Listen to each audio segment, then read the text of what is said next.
our very first Miche Unfiltered podcast. Woo-hoo! We're so excited.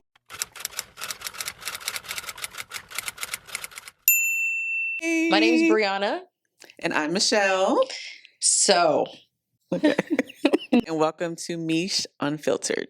All right, Michelle. So I was up late last night really trying to figure out, what do people care about? And I looked up the top 3 natural hair challenges that people are really facing. And I really don't know if I believe the internet or not. Mm-hmm. So what are they? I'm curious. Okay, so what they are.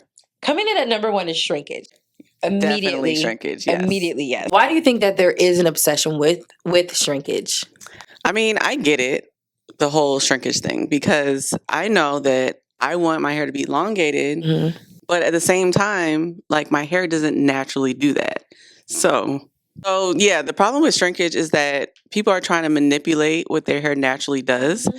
But I mean, I get it. I completely get why, because I like the length too. I want my hair to be longer. But our hair just is supposed to do what it's supposed to do, and that is get bigger and bigger. So, and that also means that your hair is healthy if your hair is shrinking.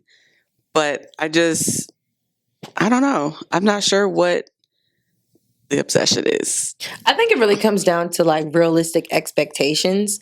And I'm honestly going to say this.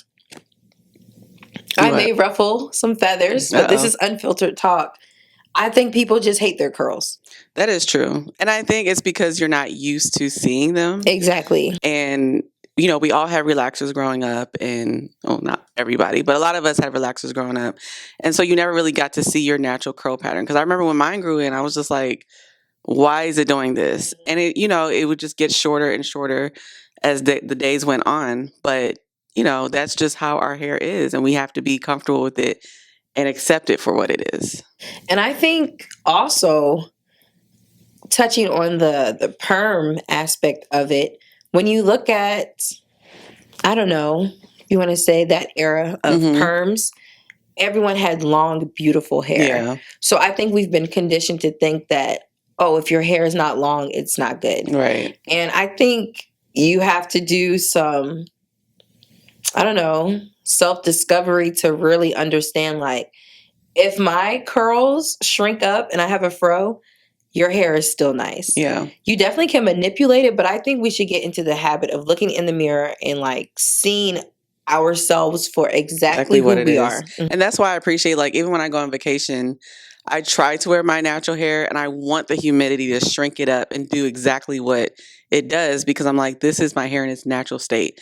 And the more I see it, the more I'm like, oh, okay. It does look crazy sometimes, but I'm like, okay, this is what it's supposed to look like. So I'm not always trying to stretch it out, because it's going to honestly just shrink back up anyway. It's just naturally going to happen. So hopefully, everyone starts embracing it, and the more we show it and more people do it, the more they'll learn to accept it and love it. Acceptance is key.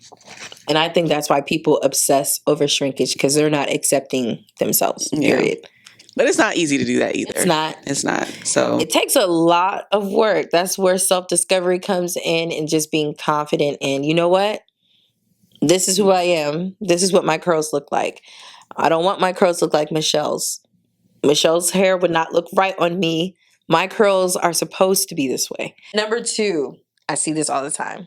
Dry hair. I see that comment all the time. My hair is so dry. Nothing works for me. And immediately I feel like you're not washing your hair.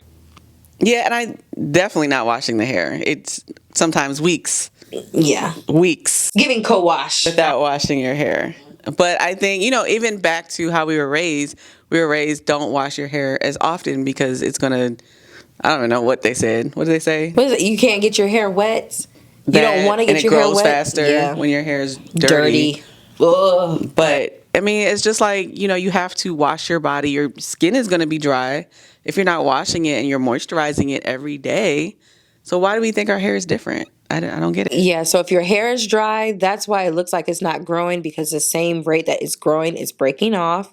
If you feel like your hair is dry, that's why your hair is frizzy. If your hair is dry, that's where dandruff comes from. And again, drop the oil, pick up the shampoo.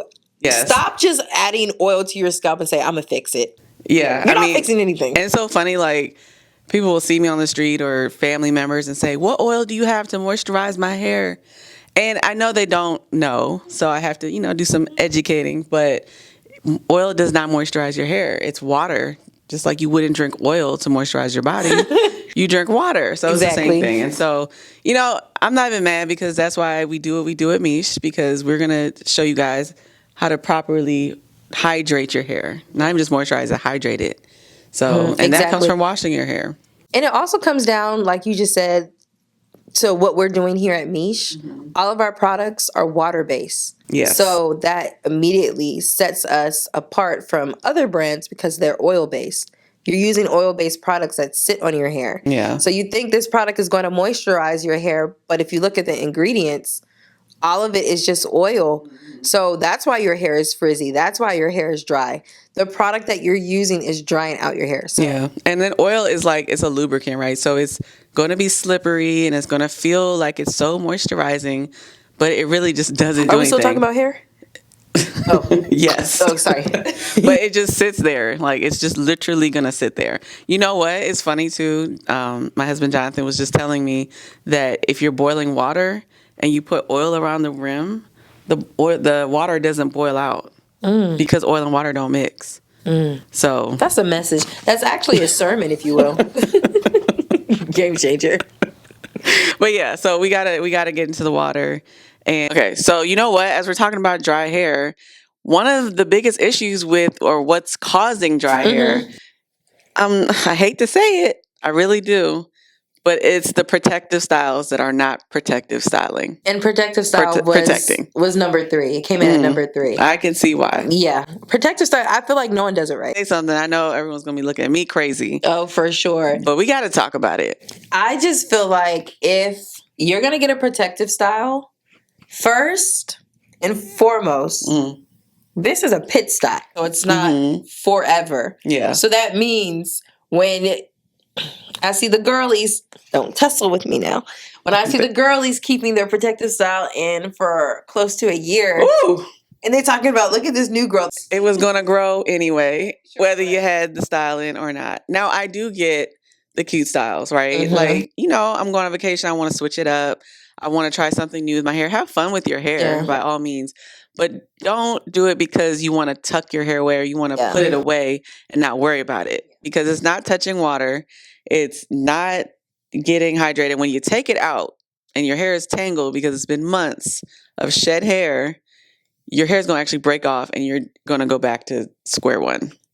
And then you're going to say, that stylist broke my hair off. What role did you have? Yeah. Like, let's be realistic.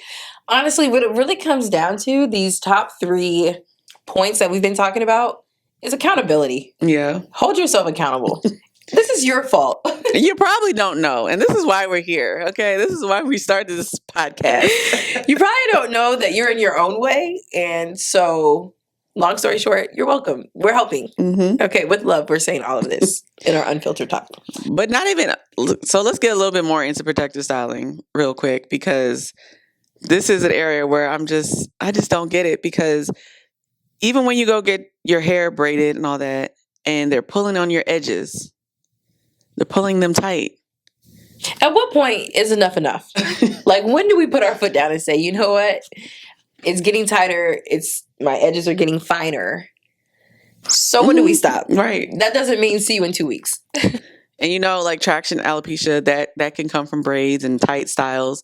And so, we have to lay low a little bit. Maybe do a protective style that maybe twisting your own hair and not pulling it tight, not using, another thing. I already know what you're going to say. Did you see this? I don't know. I saw this recently on social media, but some girl was saying she asked her stylist not to use braiding gel on her hair and to use something else. I think she used shea butter. Because that provides a lot of buildup on your scalp. That's why your scalp is itching. You're walking around with your scalp greased with edge control. Exactly. Or if you want to say braid gel. And what that's really going to do is just clog your pores on your scalp. And then it's going to lead to you asking the question, why is my hair dry? Why is my hair breaking off? Yes. Because the protective style that you selected wasn't protecting. and it's actually attacking you. Yeah. Okay, they're out to get you. It's cute. It is very cute. But yeah, it's just not the way to go. Especially if your goal is healthy hair and a healthy scalp, you don't want that dandruff and that buildup. Yeah. Then you gotta, find another method. So hopefully we can lay a little low in 2024 with protective styles and, try and embrace our hair. Like, my goal is not to get people to say, okay, I'm just going to wear my curls all the time. Have fun with your hair. You should. Yep. I want you to feel comfortable and confident in your own hair so you can switch it up, and go right back. Okay, so these top 3 points that we just went over, I feel like it was pretty beneficial. If you all feel like we missed some points, let us know in the comments. What hair challenge do you think should be added onto this list? We discussed shrinkage, dry hair, and then protective styling. If you feel like there should be another one on this list, comment below and let's talk about it. Yeah, and let us know what is your biggest issue, because we want to talk about it. Not just to talk, just to gossip and talk about it, but we want to help you too. So let us know what it is. But we like to have fun here. We're really big on educating, but we're definitely going to have fun while we're educating, for sure. I mean, it is Miche Unfiltered. Yeah. So you're going to see another side of us, okay? You sure are. Disclaimer. And we say it with love. Judgment-free zone, okay, guys? This is out, yeah. Okay, you said that. Okay, so thank y'all so much for tuning in to our very first podcast. Enjoy the journey with us. We're excited to bring you more episodes. See you in the next one. Bye.